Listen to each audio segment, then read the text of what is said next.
जादुई टीवी। सुनो, तुम्हारे बाबूजी तो कब के गुजर गए। अब उनका जो सामान है वो पड़े पड़े कबाड़ा हो रहा है। बेच ही दो, कुछ पैसे आ जाएंगे। बात तो सही है। अगले संडे फुर्सत में यही करेंगे। अगले संडे रोहित सारा सामान कबाड़ी को घर बुला के दे देता है। तभी उसकी नजर बाबूजी की पुरानी टीवी पर जाती है, जो इतने सालों तक कूड़े में पड़ी थी, फिर भी चमचमा रही थी। टीवी तो देखो, जैसे एकदम नई हो। हाँ, बाबूजी को टीवी देखना बहुत पसंद था। उनका सपना था कि वो टीवी पे आए। एक बार मौका भी था जब वो अपने गांव के गाने सुनाने किसी चैनल पर जाने वाले थे, पर मैं और मेरा भाई लड़ पड़े और बाबूजी को घर पर ही रुकना पड़ा। चला के देखें क्या? हाँ हाँ, क्यों नहीं, देख लेते हैं। पर शायद ही चले। बाबूजी ने उस लड़ाई के दिन के बाद टीवी देखना ही छोड़ दिया था। टीवी चालू करने के लिए उसमें केबल वायर लगा दिया जाता है। एक न्यूज चैनल चालू हो जाती है। स्वर्ग की सीढ़ी के रास्ते हैं तीन, तीनों के तीन रास्ते हैं संगीन। पहला रास्ता है सांप की बीन, दूसरा रास्ता घर में बिछा कालीन, तीसरा रास्ता कलकत्ता से चीन। ये क्या बकवास खबर है, कुछ अच्छा लगा दो।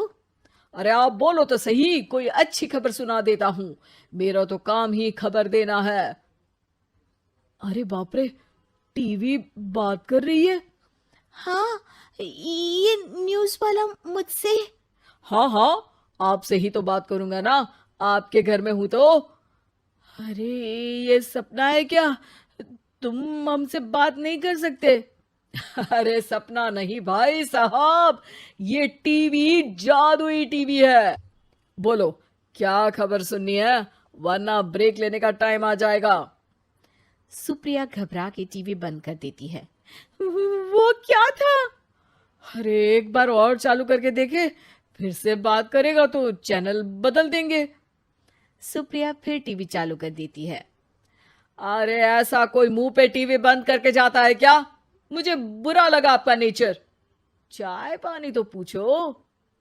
सुप्रिया टीवी के बटन से चैनल बदल देती है। अब टीवी पर एक फिल्म चल रही है। अरे ये तो सूर्यवंशम है ना? हाँ, और ये ठाकुर को जहर की खीर दे दी और उसको पता भी नहीं है। ए भाई, खीर मत पीना, उसमें जहर है, मत पीना। ठीक है महाशय, जैसा आप कहें। हाँ। अरे, आपकी बात मान ली, पूरी पिक्चर ही अब तो बदल जाएगी। मतलब ये सच में जादुई टीवी है? तभी वहां कबाड़ी आ जाता है। भैया, टीवी के 150 रुपए दूंगा, चलेगा? अरे 1.5 करोड़ में भी ना दे तुमको ये टीवी हम। अरे 1.5 करोड़ खरीदने को होते तो तुम्हारे घर में ये पानी चाय नहीं पीता, अंबानी या टाटा के घर बैठा कोल्ड कॉफी पीता। रोहित कबाड़ी का हिसाब करके उसे वहां से चलता करता है और अपने भाई शशिकांत को फोन लगा के बुलाता है। शशि थोड़ी ही देर में वहां पहुंच जाता है। क्या हो गया भैया? अरे बाबूजी का टीवी याद है? हाँ हाँ, जिसमें घुसे रहते थे हमेशा वो, और अपने को कुछ नहीं देखने देते थे। अरे वो अब जादुई टीवी बन गया है। भैया, आपकी बकवास करने की आदत अब तक नहीं गई। अरे आपके घर में बच्चे हैं, अब तो बड़ों जैसी बात करो। रोहित जाके टीवी चालू कर देता है। टीवी पर एक जादू का शो हो रहा है जिसमें एक जादूगर है। अब मैं अपनी टोपी में से कबूतर निकालूंगा। श्रिंग ब्रिंग शरिंग बम फोपा फुफी फुफा पाउ। टीवी से कबूतर निकलता है और शशिकांत के सर पर आकर बैठ जाता है। भैया, ये क्या हो रहा है? भैया इसे उड़ाओ। ए कबूतर, जा जा, कबूतर चल निकल। अब मैं टोपी में से सांप सुनते ही शशिकांत कांप जाता है और भाग के टीवी बंद कर देता है। भैया, सॉरी भैया, मैं समझ गया ये सच में जादुई टीवी है, पर एक बार और ट्राई करते हैं। पर भाभी, कोई दूसरा चैनल लगा हुआ, जिसमें डर ना लगे। सुप्रिया टीवी चला देती है और न्यूज लगा देती है। अरे कितने दिनों बाद मुझे याद आया। बताइए क्या खबर सुनाओ। और ये नया आदमी कौन है?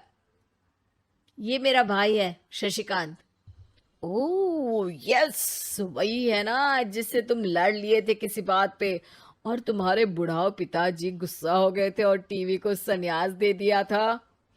हैं? तुमको कैसे पता ये सब?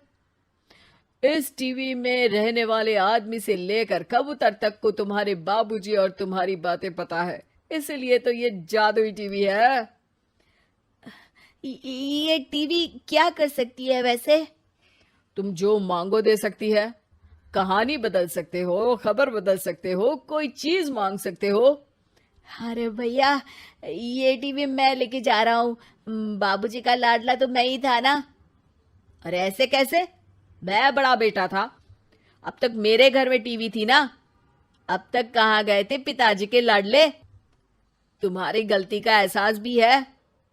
अरे भैया, ज्यादा ना बोलो वरना भूल गए आपके दांत तोड़ दिए थे मैंने उस लड़ाई में। मेरी बीवी के सामने मेरी बेइज्जती करता है। रुक।